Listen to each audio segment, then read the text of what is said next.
Imagine being left alone on a stormy road, pregnant and shivering, with no one to turn to. The man who promised to love you is gone, and your own father, the one who should protect you, turns his back on you. This is my story. I was just 15 when it all started. I remember the cold wind biting at my skin, the rain falling harder than ever. My father had left me in the middle of nowhere, telling me I was a disgrace. His words still echoed in my ears, cold and harsh. He looked at me like I was nothing, and just walked away. There I stood, on that desolate road, no one in sight. My clothes soaked through, my heart heavy with a pain I couldn't even put into words. I was pregnant, scared, and alone. I thought, how did my life end up this way? How did the love I thought I had turn into nothing more than a lie? Our house had always been small, rough, with walls made of wood that creaked in the night. There were 8 of us, all living under that roof. But we were never really a family. My mother, broken and lost in her own world, could barely get out of bed. I had to do everything. Take care of my brothers and sisters, clean the house, cook the meals. I didn't get a chance to be a child. My father was never there to help. He was always gone, working in the fields. But when he came home, he was drunk. He never spoke to us kindly. His anger was constant, like a storm that never stopped. The noise of his boots hitting the floor, the smell of whiskey, the shouting. It became normal. I tried to stay strong. I tried to keep it all together, but inside, I was falling apart. I was scared of becoming like my mother, consumed by sadness and hopelessness. I worked harder, thinking that if I kept moving, the darkness wouldn't catch me. But no matter how hard I worked, the weight of it all kept growing. And now, there I was, abandoned by the very person who should have protected me, left to face the world alone, with no one to rely on. This wasn't just the end of a relationship, it was the end of my innocence, the end of a dream I'd held on to, the dream of being loved, of having a future. My life, as I knew it, was over. And yet, in that moment, I didn't know that it was only the beginning of my fight for survival. I was the oldest of 8. My brothers and sisters depended on me, even though I was still just a child myself. Mama was never really there. She'd spend days lying in bed, her eyes vacant, staring at the ceiling like she was a million miles away. It wasn't that she didn't love us, I know that now, but back then, it felt like I was carrying the weight of the world. I'd wake up early, make breakfast, get everyone ready for the day, and make sure they had enough to eat. It wasn't a choice, it was survival.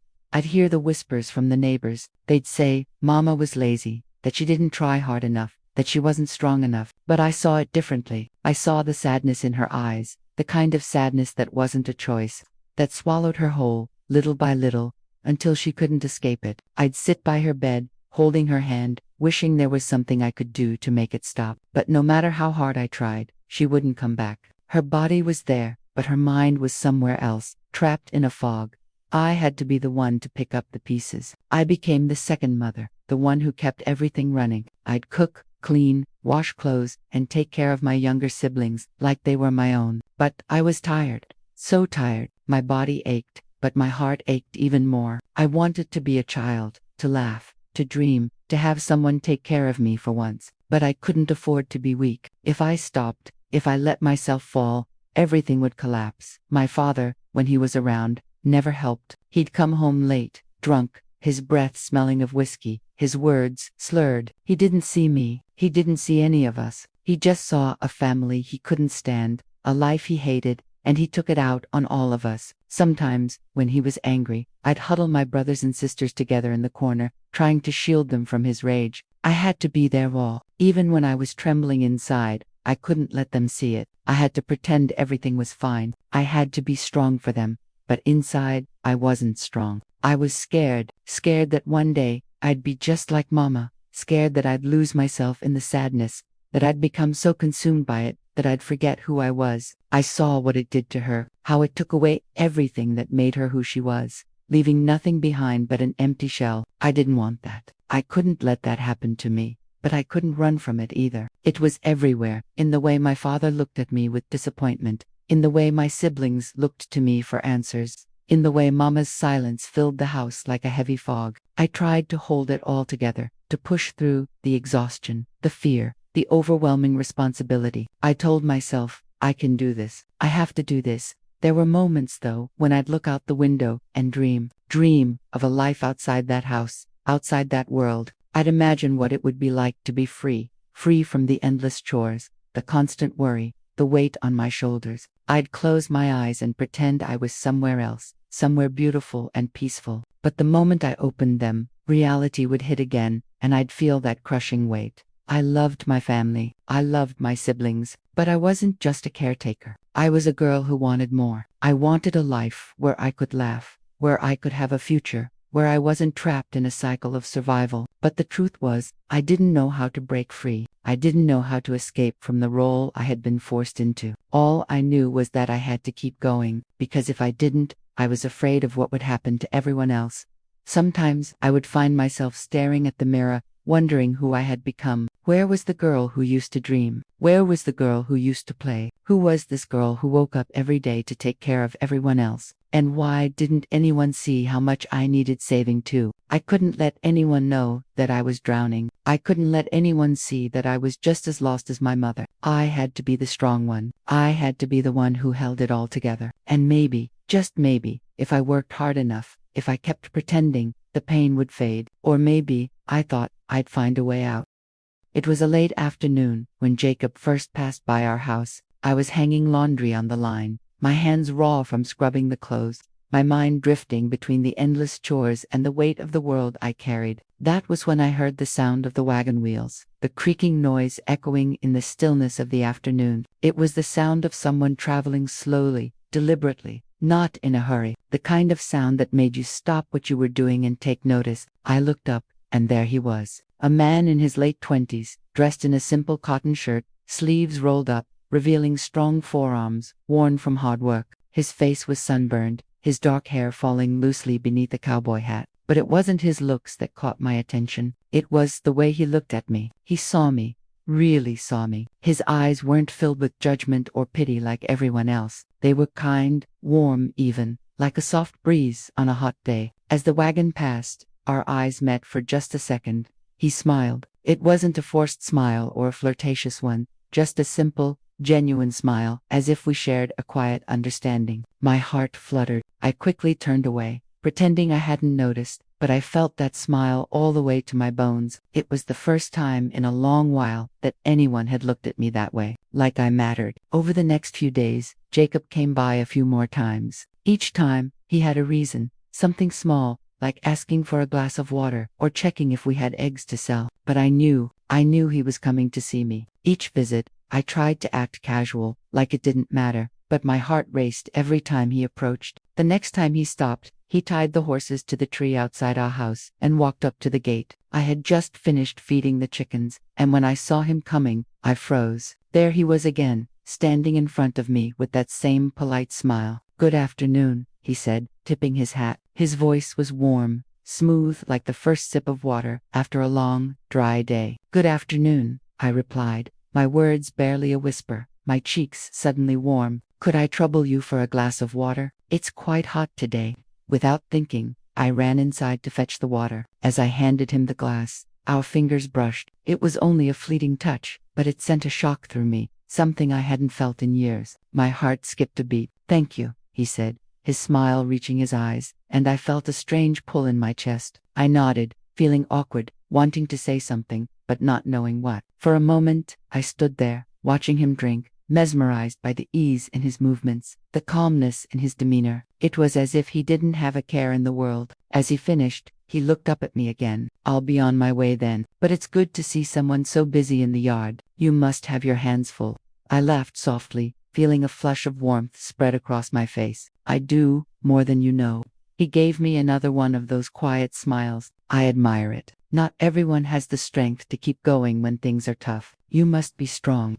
I wasn't sure how to respond. I wasn't used to being admired, especially by someone like him. Most people saw me as nothing more than a girl who had to take care of everything, who had no time for herself. But Jacob, he saw something different in me, something more than the chores I did, more than the role I had been forced into. "I'll see you around," he said, tipping his hat again. And with that, he turned and walked back to his wagon, the sound of the wheels fading as he disappeared down the road. I stood there for a long time, still holding the empty glass, my heart pounding in my chest. My mind raced. Who was he? Why did I feel this way? I had been so focused on surviving, on taking care of everyone else, that I'd forgotten what it felt like to dream. But with Jacob, I felt like maybe, just maybe, there was a world outside of the one I had known, a world where I wasn't just the second mother, where I could be something more. As the days passed, Jacob returned more frequently. Each time, I couldn't help but feel a little lighter, a little more hopeful. He would stop by just to talk,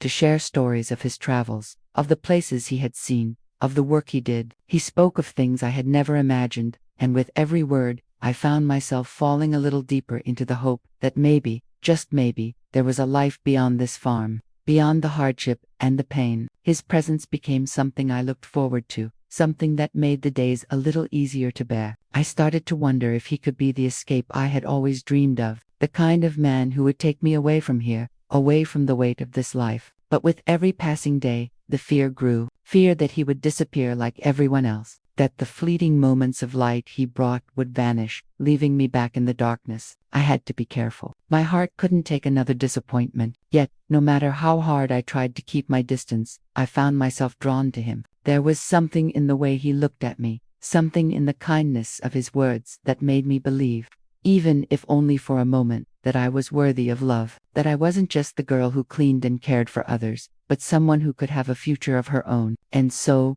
with every smile, with every conversation, my heart began to hope. I couldn't help it. I started to dream of a future with him, of a life beyond the dirt roads and the creaking walls of my house. But dreams, I knew, didn't always come true. Still, I couldn't help but wonder if Jacob was the ray of light I had been waiting for.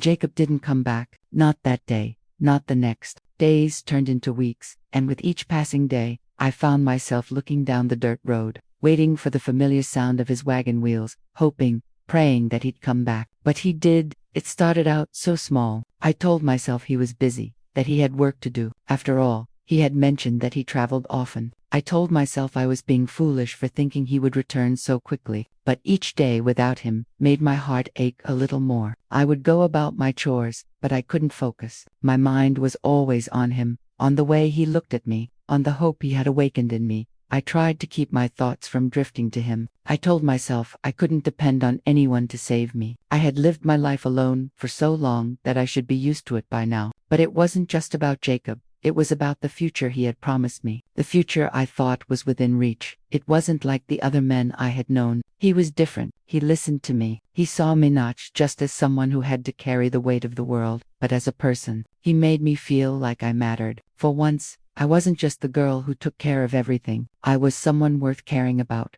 But as the days stretched on without a word, without a sign, doubt began to creep in. What if he had only been kind because he pitied me? What if I had read too much into it? What if I wasn't special after all? Just another girl waiting for something that would never come. The truth started to settle in, heavy and suffocating. Jacob was gone, and I was still here, stuck, alone. There was no way out, no way to escape this life. One afternoon, as I was hanging the laundry, a man passed by the road. He looked familiar, one of the men from the nearby farm. He waved at me, and I waved back, too tired to muster more than a half-hearted smile. He stopped his wagon for a moment, his eyes scanning the yard as if looking for something. Then, his gaze landed on me. "Hey girl, I hear Jacob's gone for good. Don't know if he'll be back," he said, his voice low, like it was something he didn't want to say aloud. I froze, my breath catching in my throat. "What do you mean?" I asked, though I already knew the answer. He shrugged, looking uncomfortable. "He's not coming back, that's all. Some folks saw him leave, said he took off. Ain't no reason to wait for him." I felt like I'd been hit with a heavy blow. My stomach turned, and my heart dropped. The world around me suddenly felt smaller, as if the walls of our house were closing in on me, and there was no escape. I couldn't breathe. I couldn't think. I stood there, staring at him as he turned his wagon around and drove off, the sound of the wheels fading into the distance. My hands trembled, and I gripped the clothesline to steady myself. My body felt like it was failing me, my knees weak, threatening to give out. I had allowed myself to believe. I had let myself dream. And now, just like that, it was all gone. The one person who had made me feel like I wasn't just a servant, like I wasn't invisible, had disappeared without a trace. And with him, my hope had vanished too.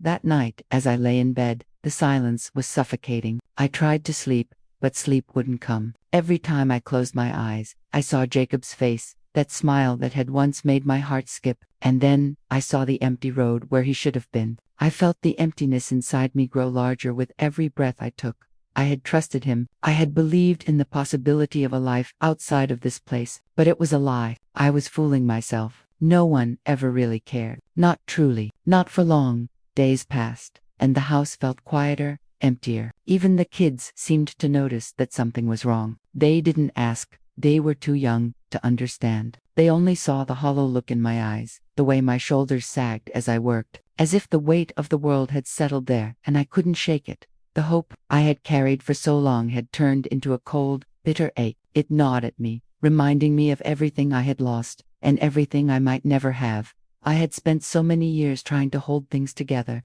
trying to be the strong one, the one who could keep everyone afloat. But now, I felt like I was drowning. I had given everything I had, and for what? For a man who had promised me the world and then disappeared when things got hard. I began to question myself. What was wrong with me? Why couldn't I have something more? Why did I always have to be the one who held it all together while everyone else got to live their lives? Was I not worthy of love? Was I not worthy of something better than this? As the days turned into weeks, I started to realize something I hadn't wanted to admit. I might never escape this life. I might always be stuck here, in this house, carrying the weight of everyone else's burdens. I had believed in Jacob because he had made me feel seen, made me feel like maybe, just maybe, I wasn't destined to live in this quiet despair forever. But now, I saw that nothing ever really changes. The world goes on, and I remain the same. My heart ached with the crushing weight of my own helplessness. I was a girl stuck in a life that wasn't mine, wishing for a future that would never come.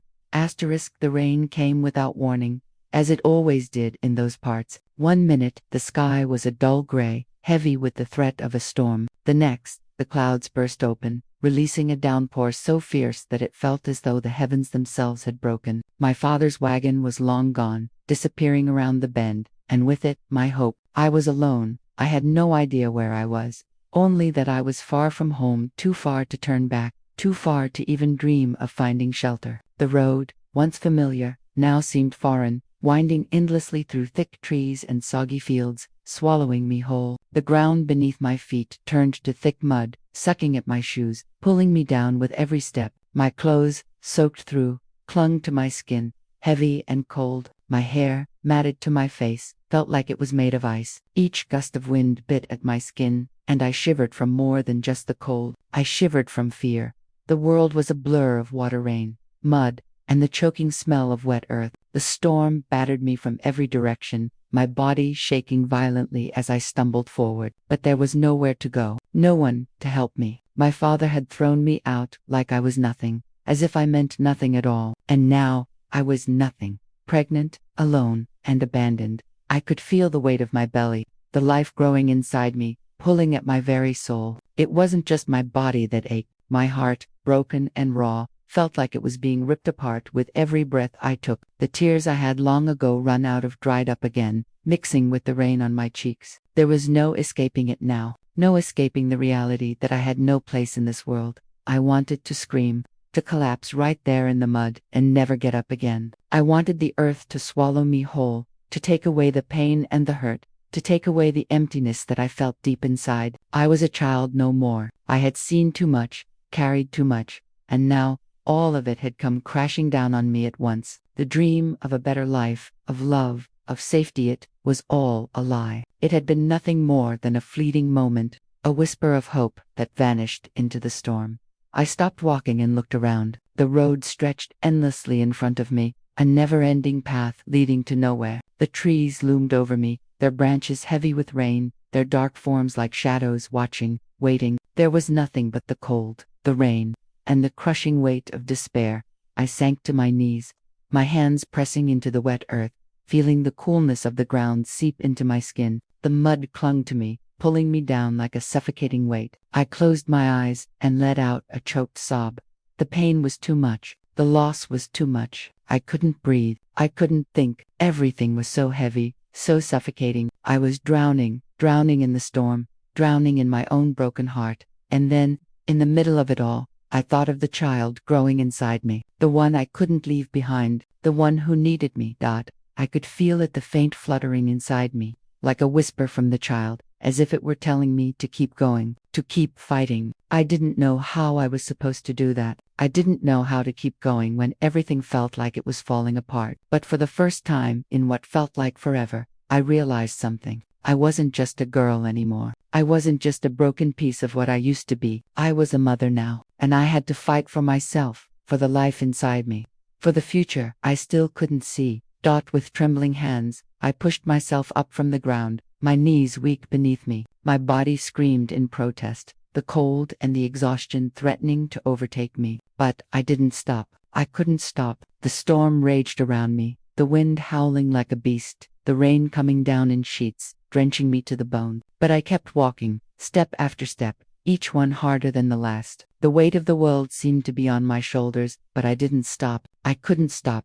I didn't know where I was going, but I knew I had to keep moving. The road may have been dark, the storm may have been relentless, but I would not let it break me, not this time. I was more than the girl who had been abandoned by her father. I was more than the girl who had lost everything. I was a mother now, and I would fight for my child, for a life that was still waiting to be built.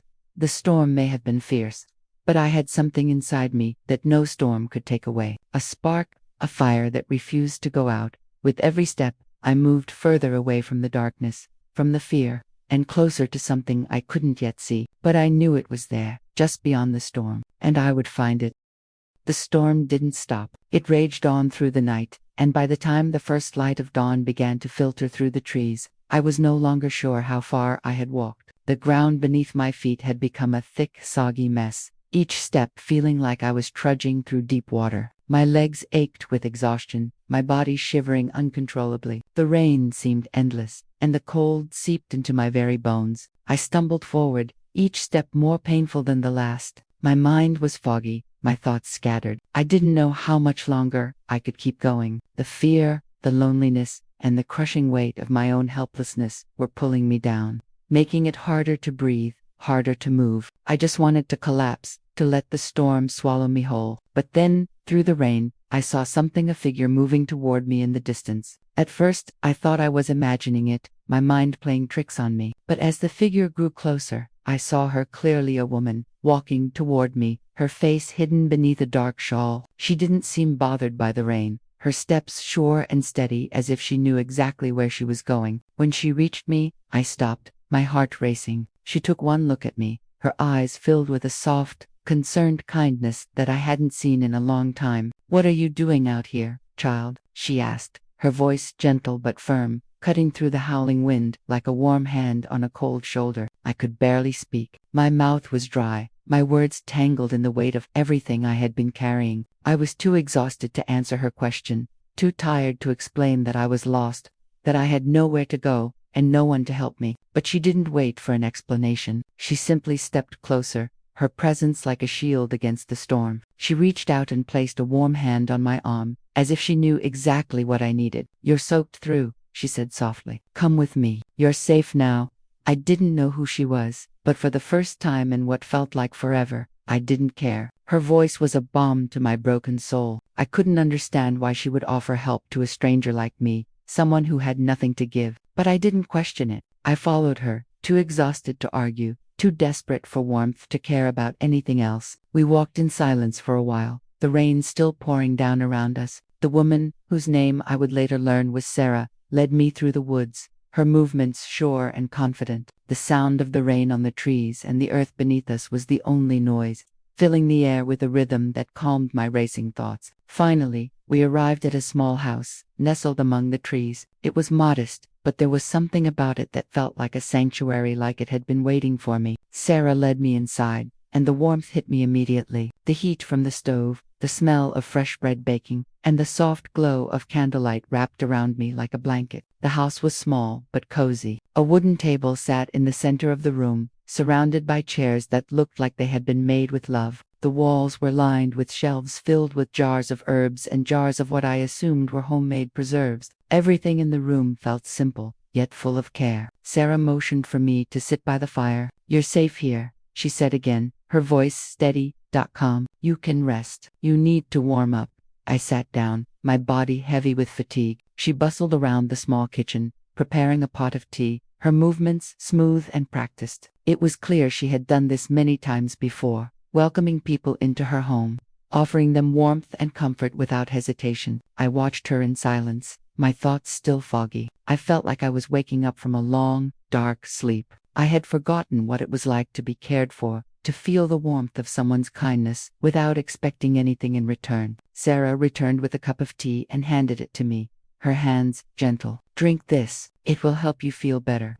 I took the cup from her, my hands trembling. The tea was warm, soothing, and for the first time in what felt like forever, I felt something other than cold and fear. It wasn't just the warmth of the tea. It was the kindness in Sarah's eyes, the way she was treating me like I mattered, like I was worthy of care. "You don't have to explain yourself," she said, sitting across from me. "I can see you've been through a lot. You're safe here. Rest." I nodded, not trusting myself to speak. My emotions were too raw, too close to the surface. But for the first time, I didn't feel alone. For the first time in days, I didn't feel like the weight of the world was crushing me. Over the next few days, Sarah cared for me as if I were her own. She fed me, kept me warm, and let me rest. She never asked for anything in return, never questioned me about where I came from or what had brought me to her door. It didn't matter to her. All that mattered was that I was safe. As I spent more time in her home, I began to see something in Sarah that I hadn't realized. I needed compassion,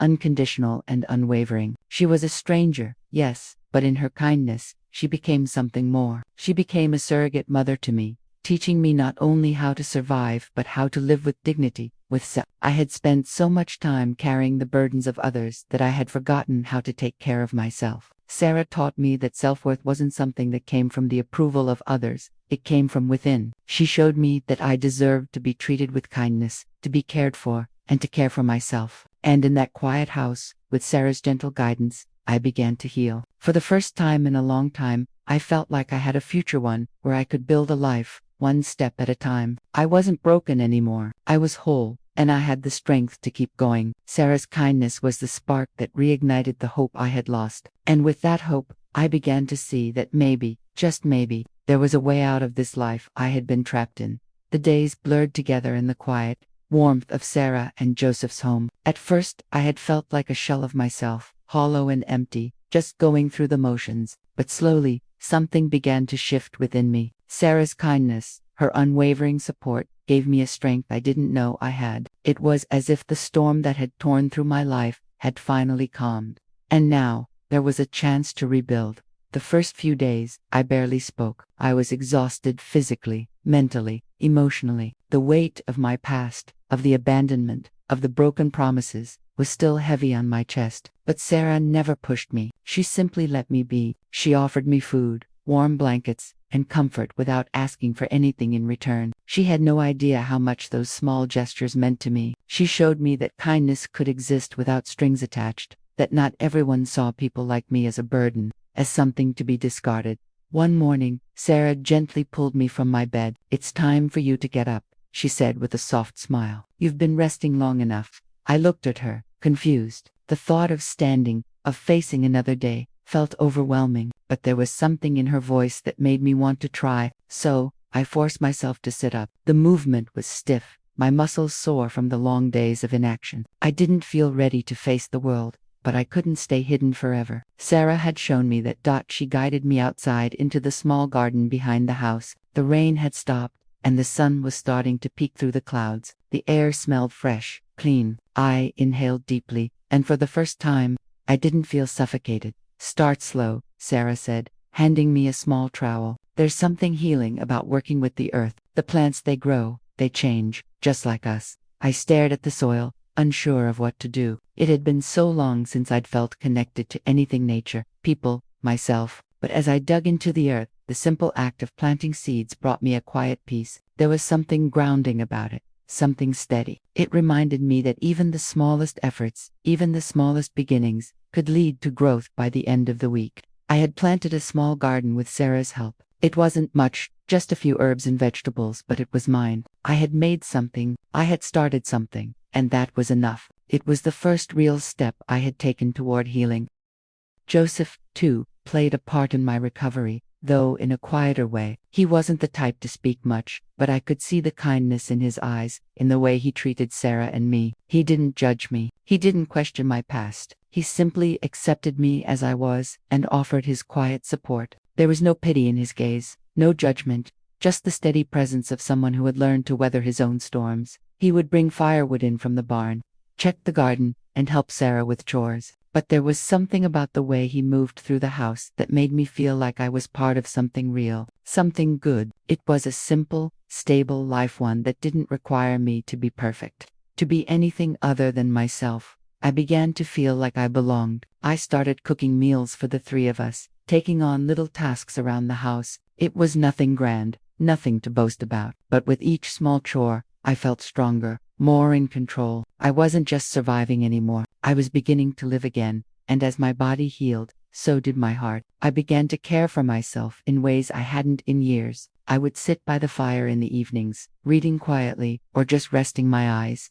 I would go to the small stream nearby to wash my clothes, letting the sound of the water calm my mind. For the first time in a long time, I wasn't constantly worrying, constantly looking over my shoulder. I wasn't afraid to breathe, to just exist. But it wasn't just my physical well-being that was healing, it was my soul, too. I was learning to trust again, to believe in my own worth. I wasn't just a caretaker, a worker, a girl who had been abandoned. I was a woman, a mother, and with Sarah and Joseph's help, I was rediscovering my strength. One evening, as we sat around the table, Joseph looked at me from across the room and spoke for the first time about my past. "You're strong," he said, his voice gruff but warm. "You don't see it yet, but I see it. You've been through more than most people will ever know, and yet, here you are. You're not just surviving, you're building, you're living." His words struck me like a bolt of lightning. I had spent so much of my life just getting by, just trying to make it through each day. But I wasn't just surviving anymore. I was building a life, a future. I looked at Sarah, who smiled at me, her eyes filled with pride. In that moment, I realized how far I had come. I was no longer the broken girl who had been abandoned. I was becoming the woman I had always dreamed of being, the woman I had always feared I'd never be. Strong, capable, worthy. My body had begun to heal, but my heart was still fragile. It still carried the weight of the past. But with Sarah and Joseph's guidance, I learned how to let go of the shame, how to let go of the fear that had been holding me back for so long. I was learning to care for my child, to see a future beyond the darkness, and in that, I found something I never thought I'd have: hope. Real, lasting hope. With each day, I grew stronger. I was no longer just a girl who had been abandoned. I was a woman who had found her place in this world. And I knew, no matter what happened, I could face whatever came next. Because for the first time in my life, I wasn't alone anymore. I had Sarah, I had Joseph, and most importantly, I had myself. It had been months since I had last seen him. Months of building my life, piece by piece, of finding my strength, my purpose. The days had been hard, but they had been mine. I had grown from the broken girl I once was into someone who knew who she was, someone who knew her worth. Then, one morning, as I was hanging clothes on the line, I heard the familiar sound of wagon wheels. At first, I didn't think much of it. The sound came and went, often farmers, travelers, people going about their business. But then the wagon slowed, and I felt something shift in the air. I looked up, and there he was, Jacob. For a moment, everything stopped. Time froze. He was standing there, as if he had never left, staring at me with those same eyes that once made my heart race. His hair was longer, his face rougher. The carefree smile I remembered replaced with something more guarded, more unsure. He saw me, and for the first time in months, I felt that familiar ache in my chest. But it wasn't the same. It wasn't the longing, the hope I used to feel. It was something else, something cold. Jacob took a step forward, then another, his eyes never leaving mine. "Sophia," he said, his voice low, hesitant, "I've been looking for you." I didn't move. I didn't say anything. I just stared at him. His presence, which once felt like a lifeline, now felt like an echo, a ghost from the past that no longer had a place in my present. "I heard you had a child," Jacob continued, his voice faltering as he looked down at my belly, the one that had grown a life he had never bothered to acknowledge. "Is it mine?" The words hung in the air between us, sharp and bitter. I didn't want to hear them. I didn't want to feel the way his question made me feel. But I stood my ground, feeling the strength I had built over the past months rising inside me. "No," I said firmly, my voice steady. "It's not yours. She has a father, a real father." Jacob flinched at my words, as if they were a physical blow. He opened his mouth, but no sound came out. He looked at me with confusion in his eyes, as though he hadn't expected this, as though he thought everything could go back to the way it was, as though I would still be the girl waiting for him to return, to make promises he never kept. "I'm sorry," he said after a long pause, his voice strained. "I never meant for things to end like this. I was young. I didn't know what to do, but I came back. I want to make things right." Make things right. His words sounded hollow, as if he were reciting something he thought he should say, not something he truly believed. I wanted to feel something: anger, relief, sadness, anything, but all I felt was a deep emptiness. He had already broken me once. I couldn't let him do it again. I took a deep breath, letting the silence stretch between us, before I spoke. "You don't get to make things right, Jacob. You don't get to walk back into my life like nothing happened. You left me. You left me when I needed you most. You didn't just leave me, you abandoned me, and you didn't look back." His eyes flickered with guilt, but I couldn't let it sway me. I had spent so much time waiting for him, for an apology, for an explanation that would make sense of the pain he had caused. But now, I realized that no words would ever make it right. "I've learned to live without you," I continued, my voice unwavering. "I've learned to survive without needing someone like you to fix me. You aren't the answer. You never were." Jacob took another step forward, his hand outstretched, as if he could somehow reach into the past and pull me back to where we had been. "Sophia, please, I'm here now. Let me help you. Let me be part of your life again. We can have a future. We can build something together."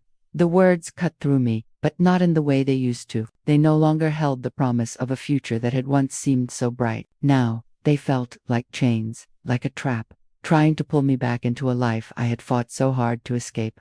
I looked at him, Rayleigh, looked at him, and I saw the boy I once loved, but I also saw the man who had left me, who had chosen to walk away and leave me to pick up the pieces. And in that moment, I realized that I didn't need him. I didn't need anyone to validate me or save me. I had already saved myself. "I don't need you, Jacob," I said, my voice strong. "I don't need the boy who promised me the world and then ran when things got hard. I don't need the man who thinks he can come back and fix what he broke. What I need is the life I've built, the life I've fought for, and I've done it without you."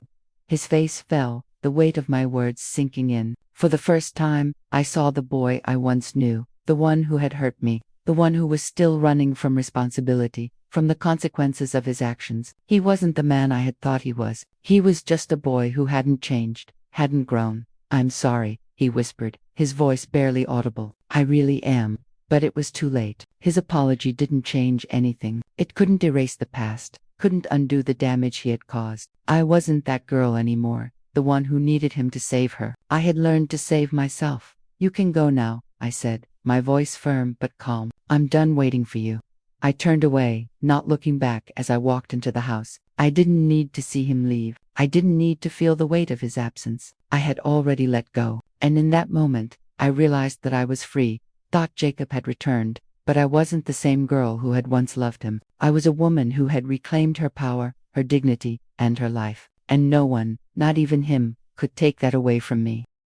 The first time I held Charlotte in my arms, everything changed. The moment I looked down at her tiny, perfect face, all the pain, the heartbreak, the confusion I had carried for so long suddenly seemed distant. I was no longer just a girl who had been abandoned. I was a mother now, and with that came a kind of strength I had never known before. It wasn't easy, of course. Nothing about this life had ever been easy. But with Charlotte's soft breaths against my chest, her tiny hand gripping my finger, something inside me shifted. It was as if I had finally found the missing piece of myself, the one thing I had been searching for without even knowing it. I spent the days in a quiet rhythm, one I had never known before. The endless cycle of feeding, rocking, soothing, and the soft hum of lullabies became my new world. There was no space for doubt, no time for regret. Every moment was filled with the needs of this small life, and it was in those moments that I began to rebuild myself. The first time I made her laugh, a small sound that bubbled up from her chest, was the first time I realized that I wasn't just surviving anymore. I was living. For the first time in years, I felt like I was worth something, not because of what I could do for others, but because of the life I was shaping with my own hands.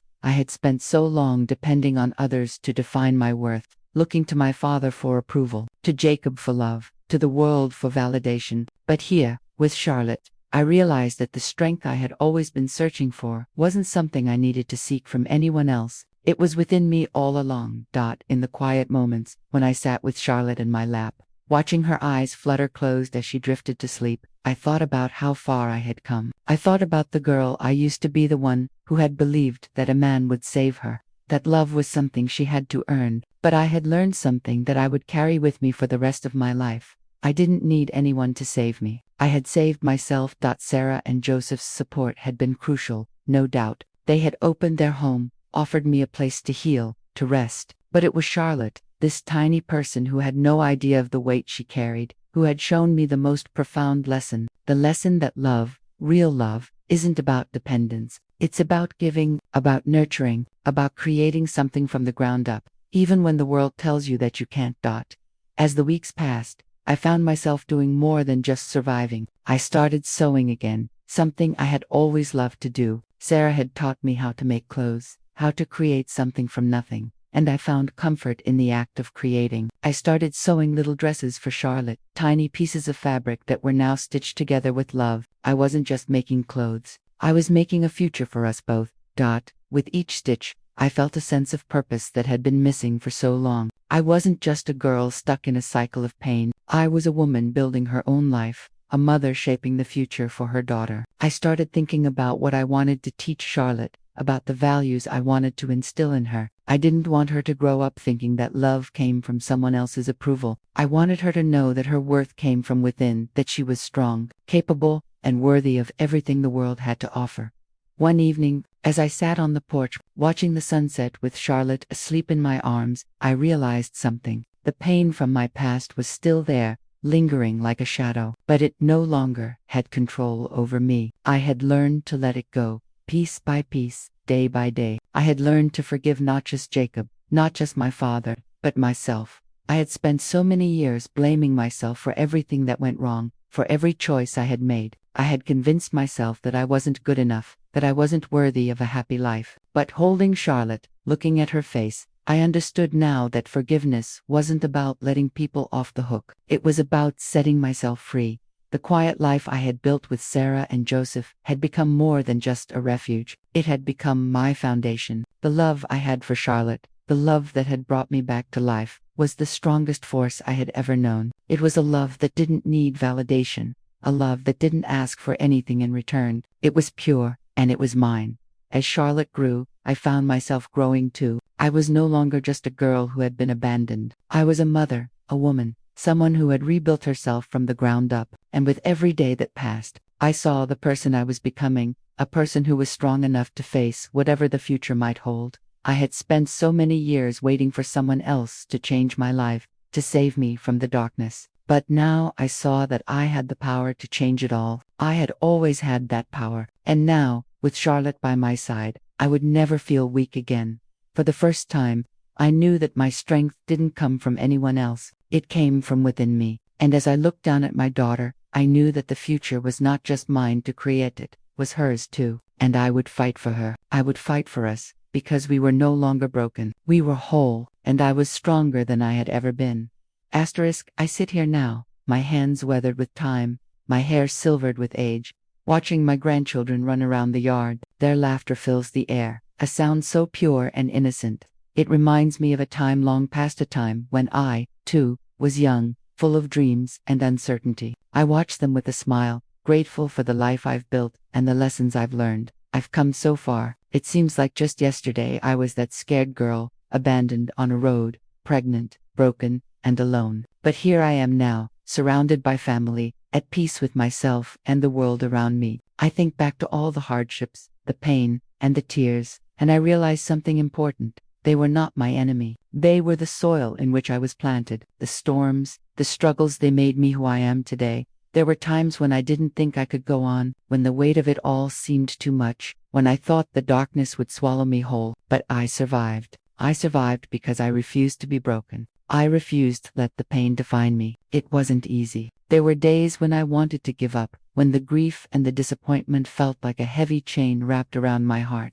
But every day, I chose to fight. The moment I became a mother, everything changed. Charlotte became my reason for living. She was my rebirth, the light that guided me out of the darkness. With her in my arms, I found the strength I didn't know I had. And as I raised her, I began to see that my strength didn't come from the people who abandoned me. It came from within. It was mine to claim, mine to wield, and I did. I've built a life, not just for me, but for her. A life full of love, of purpose, of family. Sarah and Joseph were there, through it all, offering support when I needed it most, showing me that love wasn't about blood, it was about presence. They taught me that family could be chosen, that love could be given without strings attached. And in their love, I learned how to love myself. I learned that I didn't need anyone's validation to be whole. I was enough. Now, as I watch my grandchildren play, I see in their eyes the same strength I once thought I lacked. I see the legacy of resilience, of survival, of love that has been passed down through the generations. It wasn't just Charlotte who carried my strength forward.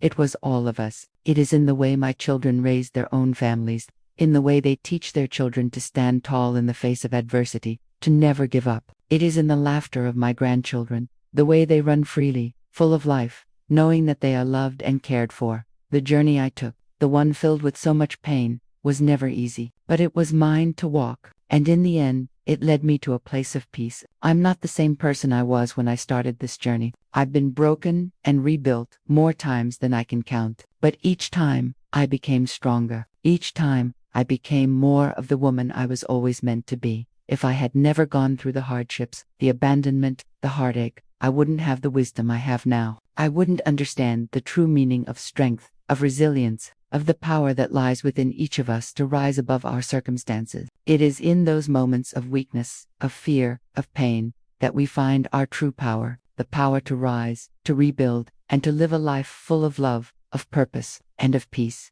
As I sit here, watching the sun set over the horizon, I give thanks for everything I've been through. The tears, the struggles, the heartbreak, it all led me here, to a place of peace, to a life of fulfillment, to a family that loves me, and that I love with all my heart.